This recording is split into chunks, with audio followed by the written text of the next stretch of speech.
اور ابھی آپ کو براہ راست اسلام آباد یہ چلیں گے، شبلی فراز سے پریس کانفرنس کر رہے ہیں کے حساب پہ کرتے ہیں، یا چھوٹے کاروبار ہیں جن کو کہ جب تک وہ دن میں وہ پیسے نہ کما لیں جس سے کہ وہ اپنے بچوں کے لیے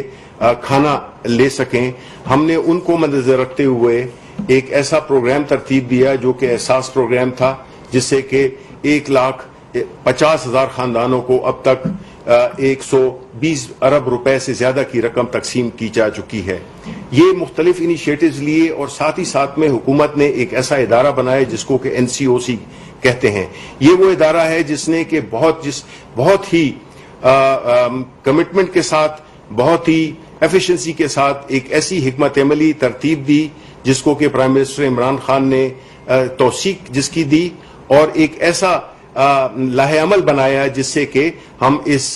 وبا سے نبرد آزما ہو سکیں۔ ہم نے جو بھی NCOC میں فیصلے کیے اس میں سارے سٹیک ہولڈرز شامل تھے، اس میں مختلف سیاسی پارٹیوں کے سربراہ چیف منسٹرز بھی شامل تھے، اس میں ڈاکٹرز بھی شامل تھے، اور ہر طرح کے جو لوگ ریلیونٹ لوگ ہیں وہ اس میں ڈیٹا اکٹھے کرتے تھے، اور ڈیٹا کی day to day hourly basis پہ اس کی مانیٹرنگ کرتے ہوئے ایک حکمت عملی ترتیب دیتے تھے جو کہ پرائم منسٹر عمران خان کے پاس جاتی تھی، اور پھر اس کے بعد فیصلے ہوتے تھے۔ آج بھی اسد عمر صاحب نے اور ہم روز پریس کانفرنس کے ذریعے، ہمارا ہیلتھ منسٹر پریس کانفرنس کرتے تھے، ہم نے عوام کو پوری طرح سے باخبر رکھا کہ جو بھی ہو رہا ہے، جو اعداد و شمار ہیں، جو ایکوپمنٹ ہے، جو اسپتالوں کے ساتھ صوبائی حکومتوں کے ساتھ کوارڈینیشن کرتے ہوئے ہم نے ایک بہت ہی ایک مؤثر قسم کا پروگرام ترتیب دیا، جس کی وجہ سے الحمدللہ ہمارے جو نقصان ہے وہ اس قدر نہیں ہے جس کا ہم نے بھی تخمینہ کیا ہوا تھا۔ اب اس صورتحال میں آج بھی اسد عمر صاحب نے جو کہ NCOC کو ہیڈ کرتے ہیں، انہوں نے آج بھی پریس کانفرنس کی اور پوری تفصیل سے کہ ہم کس طرح سے اس وبا سے ٹیکل کر رہے ہیں اس کی پوری انہوں نے عوام کو ڈیلی بیسس پہ جس طرح کرتے ہیں وہ آج بھی انہوں نے اس کی خبر دی۔ اب اس دوران میں کچھ سیاسی پارٹیوں نے اس کو متنازع بنانے کے لیے وہ جو ہے تو مختلف قسم کی ایک بے یقینی کی، غیر یقینی کی صورتحال پیدا کر کے ایک سیاسی پوائنٹ سکورنگ کے لیے ایک کنفیوژن کریٹ کرنا چاہتے ہیں، اور اس کا مظاہرہ ہم نے مختلف اوقات میں دیکھا، جس میں کہ وہ سندھ کے چیف منسٹر یہاں پہ آ کے ہم سے بالکل متفق ہو کر اور چیزوں کو ایگری کر لیتے تھے، لیکن جب وہ واپس جاتے تھے، جب وہ کراچی میں باہر نکلتے تھے یا پہنچتے تھے، تو وہ اس پروگرام کے بارے میں مختلف قسم کی بے بنیاد باتیں کرتے تھے اور ڈس ایگریمنٹ شو کرتے تھے۔ تو پیپلز پارٹی بالخصوص اور باقی سیاسی جو پارٹیاں ہیں وہ اس چیز کو نہیں ایکسپٹ کر رہی کہ پاکستان تحریک انصاف کی حکومت اس وبا سے کس کامیابی کے ساتھ اس سے ڈیل کر رہی ہے۔ تو یہ جو چیف منسٹر سندھ ہیں انہوں نے کئی دفعہ اس قسم کا ماحول پیدا کیا، اور آج جو ہے تو ان کی پارٹی کے لیڈر نے ایک پریس کانفرنس کی جس میں کہ انہوں نے ہر قسم کی بے یقینی اور غلط باتیں کی، اس کا جواب جو ہے تو وہ ان کو مراد سعید دیں گے۔ بسم اللہ الرحمن الرحیم۔ سب سے پہلے تو آپ سب کا شکریہ، اور شکریہ انفارمیشن منسٹر صاحب۔ میں بغیر ٹائم ضائع جو ابھی پریس کانفرنس ہوئی ہے 4 نکات تھے اس کے۔ ظاہری سی بات ہے کہ فرزند زرداری جب بھی آتے ہیں تو میرے خیال سے یا تو تقریر نویس کو بدل دے کہ وہی رٹائی جو تقریر ہوتی ہے وہ لے کے آتے ہیں، خود بھی پرچی کے اوپر آئے ہیں، اور جب بات کرتے ہیں تو اس کے لیے بھی پرچی کا سہارا لیتے ہیں اور آ جاتے ہیں۔ 4 پوائنٹس انہوں نے اپنے پریس کانفرنس میں اٹھائے، اور 40 منٹ کی پریس کانفرنس میں ایک بھی ایسی چیز نہیں بتا سکتے کہ وہ سندھ حکومت نے کون سے ایسے اقدامات کیے ہیں۔ تو وہ 4 پوائنٹس تھے، ایک یہ کہ حکومتی اقدامات اس عالمی وبا کا مقابلہ کرنے کے لیے، دوسرا پوائنٹ یہ تھا کہ صوبوں کو ابھی تک وفاق کی طرف سے کیا کچھ ملا ہے، تیسرا پوائنٹ یہ تھا کہ NFC کے اوپر آ کے انہوں نے بات شروع کی، اور چوتھا کہ کشمیر کو بھی بیچ میں لے کے آئے۔ تو میں 4 پوائنٹس کا تفصیلی جواب دوں گا۔ پہلی چیز یہ کہ یہ ایک عالمی وبا، اور آپ کے سامنے ہے کہ دنیا کی مضبوط معیشت ہے، دنیا کا بہترین ہیلتھ سسٹم کس طرح اس عالمی وبا کے سامنے بے بس ہو چکا. آپ کے سامنے ہے کہ امریکہ میں 1 لاکھ سے زیادہ اس وقت تک اموات ہو چکی ہے. پھر آپ کے سامنے یورپ ہے, برطانیہ کے اندر باقی ممالک جن کا بہترین ہیلتھ سسٹم بھی تھا اور اکانومیز بھی مضبوط تھے. وہ پاکستان اس عالمی وبا کا مقابلہ کر رہا ہے جس کے بارے میں تمہیں صرف اتنا کہوں گا کہ فرزند زرداری سے یہ پوچھا جاتا کہ آپ کے ابو زرداری کا اس وقت علاج کون سے ہسپتال میں ہو رہا ہے. جب ان کو اپنے ہسپتالوں کے اوپر خود اعتماد نہیں تو ہم اسی ہیلتھ سسٹم کے اندر اس کا مقابلہ کرنے جا رہے ہیں. پھر دوسرا جو اپوزیشن کی جماعت ہے, شریف خاندان, آپ کو پتا ہوگا کہ ہمیشہ سے سرکار کے اور عوام کے پیسے پہ بیرون ملک علاج کے لیے چلے جاتے, تو ہیلتھ کے اوپر تو کبھی کسی نے توجہ نہیں دی. نمبر 2 یہ کہ معیشت یہ کہ قرضوں کے دلدل میں آپ پھنس چکے ہیں اور آپ نے اس وبا کا مقابلہ کرنا تھا کہ جس میں اکانومیز بھی جو ہے مضبوط وہ بھی کولیپس کرنے جا رہی ہے. عالمی وبا آئی پاکستان کے اندر, پرائم منسٹر عمران خان نے قوم سے پہلے خطاب میں کیا فیصلے کیے اور کیا اقدامات ہوئے. عمران خان نے سب سے پہلے کہا کہ ہم نے لوگوں کو بچانا ہے مرض سے, ہم نے لوگوں کو بچانا ہے غربت سے, ہم نے لوگوں کو بچانا ہے کہ ان کا روزگار بند نہ ہو, ہم نے لوگوں کو بچانا ہے, ان کو صحت بھی دینی ہے, ساتھ میں ان کو جو اپنے غریب طبقہ پاکستان کے اندر کے غربت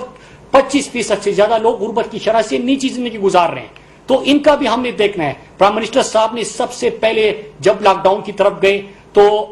اپنے غربت کی لکیر سے نیچی زندگی گزارنے والوں کے لیے 1 کروڑ 20 خاندانوں سے زیادہ لوگوں کے لیے 12,000 فی خاندان انہوں نے 144 ارب کا پیکج لے کے آئے. یہ وفاقی حکومت کی طرف سے تھا. اپنے انڈسٹریز کے لیے عمران خان نے اربہ روپے کے پیکج کا اعلان کیا. لوگوں کو روزگار سے نہ نکالنے کی صورت میں وہ کاروباری طبقہ جو لوگوں کو مالی بحران کی وجہ سے, لاک ڈاؤن کی وجہ سے لوگوں کو روزگار سے نہیں نکالے گا, ان کے لیے بھی عمران خان نے کہا کہ ریاست آپ کی ذمہ دار ہے, آپ پاکستانیوں کو نوکری سے نہ نکالے, ان کے لیے بھی پیکج لے کے آئے. پھر اس کے ساتھ ساتھ آپ نے دیکھا کہ دنیا نے اس احساس پروگرام جو تھا جو شروع ہوا تھا غربت کے خاتمے کے لیے اور پھر اس عالمی وبا کے اندر لوگوں کے لیے ایک امید مل گیا اور 1 کروڑ 20 لاکھ سے زائد خاندانوں کو یہ پیسے مل گئے, تو دنیا نے اس پروگرام کو سراہا. پھر اس کے بعد جو صوبائی حکومتیں ہیں ان کو پی پی ای کٹس مہیا کیے, ان کو ماسک بھیجے, اور وہ پاکستان جہاں پہ ٹیسٹنگ کیپیسٹی 100 تھی آج آپ 30,000 تک اپنے ٹیسٹنگ کیپیسٹی لے کے گئے. میں 2 مہینے کی بات کر رہا ہوں جو آپ 70 سال میں نہیں کر چکے. پھر اس کے ساتھ ساتھ پاکستان جب یہ وبا آئی تو پی پی ای کٹس کو امپورٹ کرنے کی بات ہو رہی تھی. آج پاکستان کی کیپیسٹی اتنی بڑھ گئی ہے کہ آپ اس کو ایکسپورٹ بھی کر سکتے ہیں. سینیٹائزر آپ نے اتنے بنا دیے کہ آپ ایکسپورٹ کرنے جا رہے ہیں, ماسک آپ نے اتنے بنا دیے کہ آپ اس کو ایکسپورٹ بھی کر سکتے ہیں, اور اس کی اجازت بھی مل گئی. تو 2 مہینے کے اندر ہم نے جو لوگ اس سے متاثر ہوئے, جن کا روزگار ختم ہو گیا, جو دیہڑی دار, مزدور, رکشے والا, ڈرائیور, وہ لوگ جو متاثر ہوئے تھے, ریڑھی والا, چھوٹا دکاندار, ان کے لیے عمران خان ٹوٹل 1200 ارب سے زائد کا پیکج لے کے آئے, جو نہ صرف پاکستان کی تاریخ کا سب سے بڑا پیکج بنا بلکہ ہمارے خطے کے اندر جن کی معیشتیں ہم سے اچھی ہے ان سے بھی بڑا پیکج ہم اس عالمی وبا کے اندر لے کے آئے. صحت کی سہولیات آپ نے اپنے اسپتالوں کو سہولیات دینا شروع کر دی. اس وقت تک تقریباً جو ہم آن لائن سسٹم ایک لے کے آئے کہ تمام ہسپتالوں کو 15,450 ہاسپٹل جو پاکستان کے اندر ہے ان کو ایک موبائل ایپ کے تھرو سب کو ہم نے آن لائن سسٹم کے تھرو کنیکٹ بھی کرنا ہے. اور وہاں پہ اس کے ساتھ ساتھ آج یہی بات ہو رہی تھی, مطلب حیرانگی دیکھیے کہ آج اسد عمر صاحب جو بریفنگ دے رہے ہیں وہ اقدامات کے اوپر دے رہے ہیں. جب فرزندی زرداری پریس کانفرنس کرنے لگے تو نیچے جو ٹکر چل رہے تھے وہ حکومتی اقدامات کے چل رہے تھے, لیکن اس حکومتی اقدامات کو اگنور کر کے پتہ نہیں کہ ان کو کس چیز کی ٹینشن ہے. آج کل وزیر اعلیٰ مراد علی شاہ کی بھی سمجھ میں آتی ہے, وہ بھی بوکھلائے ہوئے ہیں, ساتھ میں فرزندی زرداری کی بھی سمجھ آتی ہے, تو انہوں نے یہ گفتگو شروع کر دی. اس وقت تقریباً 20,000 سے زائد ڈاکٹر جو ہے ان کو ٹرین بھی کیا جا چکا ہے. پھر اس کے ساتھ ساتھ جو سمارٹ لاک ڈاؤن کے اوپر حکومت نے فیصلہ کیا کہ ہم جائیں گے، اس میں کیا ہوا کہ اس وقت 848 مقامات کے اوپر آپ کا سمارٹ لاک ڈاؤن شروع ہو چکا ہے۔ آپ نے ابھی تک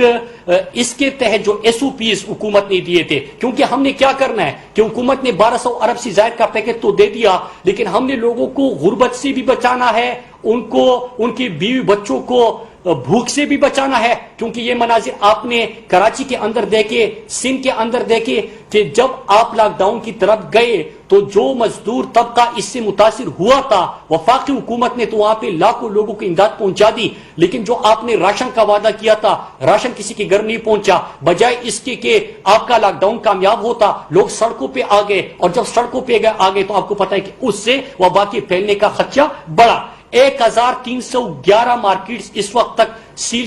کی جا چکی ہے، یہ جو آپ نے ایس او پیز دیے تھے جنہوں نے اس کے اوپر عمل درآمد نہیں کیا۔ 83 انڈسٹریل یونٹس جو ہے اس کو بھی بند کر دیا گیا جو ایس او پیز کو فالو نہیں کر رہے تھے۔ 2221 گاڑیاں جو تھی جنہوں نے ایس او پیز کے اوپر عمل درآمد نہیں کیا گیا، ان کو بھی جرمانہ کیا گیا اور ان کے اوپر بھی کارروائی ہو گئی۔ پھر اس کے ساتھ ساتھ ہمارے جو لیب تھے وہ 2 سے بڑھ کر ابھی 70 ہمارے لیب بن گئے ہیں۔ ٹیسٹنگ کیپیسٹی آپ کے 100 سے بڑھ کے 30,000 تک جا چکی ہے۔ میں پھر ریپیٹ کر دوں، 2 مہینے کا بتا رہا ہوں، آپ کے 70 سال میں جو کچھ پہلے اس کے کوئی اقدامات ہی نہیں ہوئے تھے۔ 50 بلین انہوں نے کہا کہ صحت کے لیے کیا دیا، 50 ارب مزید صحت کے لیے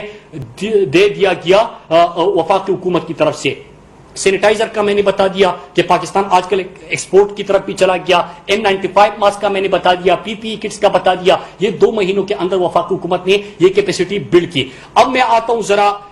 چند سوال آپ سے بھی کرتا ہوں، کیونکہ آپ نے NFC کی بات کی ہے، 18ویں ترمیم موجود ہے، تو صوبائی حکومتوں کی بھی کچھ ذمہ داری تھی۔ آپ نے وعدہ کیا کہ ہم لوگوں کو راشن پہنچائیں گے، آپ کی 3 وزراء کے مختلف بیانات سامنے آ گئے۔ 1.5 لاکھ راشن کا وعدہ کیا، 3 لاکھ راشن دینے کا وعدہ کیا، اور پھر 5 لاکھ لوگوں کو راشن دینے کا وعدہ کیا۔ آج تک روح زمین پر کسی کو پتہ نہیں چلا کہ راشن کس کو ملا۔ روزانہ آپ کی طرف سے بھاشن ضرور ملتا ہے، راشن کسی کو آج تک نہیں ملا۔ دوسری چیز کہ آپ سے ہم پوچھتے ہیں کہ 18ویں ترمیم کے بعد تو صحت صوبائی حکومت کی ذمہ داری تھی، ہم آپ کو پیسے بھی دے رہے ہیں، ہم آپ کی ٹیسٹنگ کیپیسٹی بھی بڑھا رہے ہیں، ہم آپ کو ساتھ میں ٹریننگ بھی دے رہے ہیں، NCOC کے جو اقدامات ہیں وہ سب ملا کے وہ بھی کر رہے ہیں۔ ہم آپ کو یہاں سے جو احساس پروگرام کے تھرو لاکھوں لوگوں کو سندھ کے اندر 12,000 فی خاندان مل گیا وہ بھی دے رہے ہیں، لیکن 5.5 کروڑ آپ کو پچھلے 8 سال میں ملا ہے صحت کے لیے، بجائے اس کے کہ آپ ان 5.5 کروڑ کا حساب دیں کہ آپ نے ابھی تک ایسا ہسپتال نہیں بنایا جہاں پہ فرزند زرداری ان کے ابو زرداری کا علاج ہو سکے۔ تو آپ کے ہیلتھ سسٹم کے اوپر کس کو یقین ہوگا؟ ابھی تک آپ نہیں بتا سکے کہ وہاں پہ آپ کا وزیر اعلیٰ جو ساتھ بیٹھا ہوتا ہے اور ایکٹنگ بڑی شاندار کرتا ہے، اور ایکٹنگ کیوں کرتا ہے؟ اس کی بوکلاٹ کی وجہ یہ ہے کہ جو JIT رپورٹ ہے، جو شوگر کی اسلام آباد میں وزیر اطلاع شبلی فراز اور وفاقی وزیر مراد سعید کی میڈیا سے گفتگو جاری ہے۔ ایک بار پھر آپ کو براہ راست چلیں گے اسلام آباد، جہاں پر وفاقی وزیر مراد سعید گفتگو کر رہے ہیں۔ PPE کٹس دیے، ماسک دیے، ٹیسٹنگ کیپیسٹی بلڈ کر دی، ہم نے ہر سہولت آپ دے دی، صحت کے لیے پیسہ بھی دے دیا۔ وفاق نے جو لوگوں کا کاروبار متاثر ہوا تھا ان کو پیسہ دے دیا، جو انڈسٹری متاثر ہوئی تھی ان کو پیسہ دے دیا، جو چھوٹا دکاندار متاثر ہوا تھا ان کو پیسہ دے دیا، جو لوگوں کی نوکریاں چلی گئی تھی ان کو 12,000 فی خاندان وفاق حکومت نے دیا۔ میں سوال کروں گا کہ 62% پیسہ جو ہے 18ویں ترمیم کے بعد صوبوں کے پاس آتا ہے، آپ نے کیا دیا؟ یہ پیسہ کدھر چلا گیا؟ صحت کی سہولت آپ نہیں دے رہے۔ ڈاکٹر فرقان کو وینٹیلیٹر نہیں ملتا، وہ ایڑیا رگڑ رگڑ کے وہاں پہ اپنی جان دے دیتا ہے۔ مسیحاؤں کو آپ اپنی پوری سہولیات نہیں دے رہے، تو یہ پیسہ کدھر جا رہا ہے؟ راشن کے نام پہ آپ نے کروڑوں اربوں روپے تو ریلیز کر دیا، لیکن آج تک سندھ کے اندر کوئی ایسا نہیں اٹھا کہ اس نے کہا کہ مجھے راشن مل گیا۔ آپ کی حکومت کے تو متضاد بیانات آ رہے ہیں کہ اتنے راشن دیے، تو اس کا بھی جواب دیں۔ وفاقی وزیر مراد سعید میڈیا سے گفتگو کر رہے ہیں۔